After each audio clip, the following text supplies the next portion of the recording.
Rohr here with an early global view on Monday, November 24th, 2014. It's currently 7 a.m. Central Time. And before we get to anything else, as an important reminder, with the U.S. Thanksgiving holiday on Thursday, all of the end-of-month U.S. data, including weekly jobless claims, gets jammed into Wednesday, even though there's quite a bit of additional important data from other centers as we go through Thursday and Friday, with the U.S. mostly closed. So what does all this mean to the markets?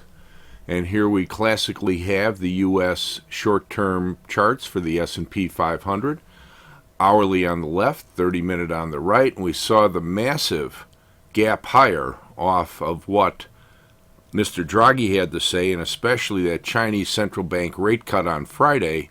But even at that, the top end of the topping line and weekly oscillator resistance that was in about the 2,055 to 65 range, the market traded above it, pardon me, but couldn't remain above it for very long. Look at how quickly it was back below that topping line on the weekly chart at 2065. Now, it's currently up 5 today, up at 2067, but the problem for the bulls is that that topping line's up to 2070. I'm giving a fine line reading on the oscillator. It's not really $10 below that anymore. The 41-week average playing a bit of catch-up, so the oscillator resistance is actually going to be about 2063. So the market's up playing around with a very critical zone.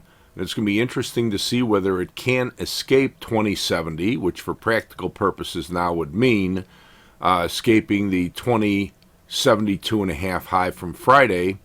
And if it for some reason can't escape 2070, it might be vulnerable again.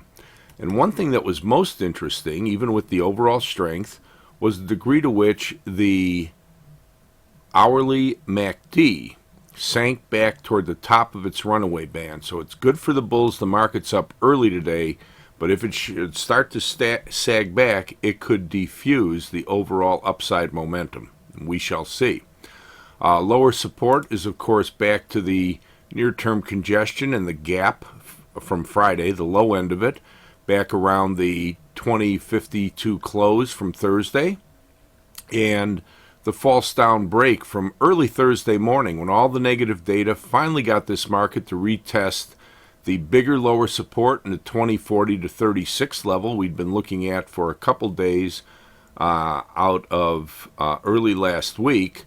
And so we've got the 2046 area, and then 2040 to 36 remains important support on the downside. And that pretty much does it for the short-term view of the S&P 500.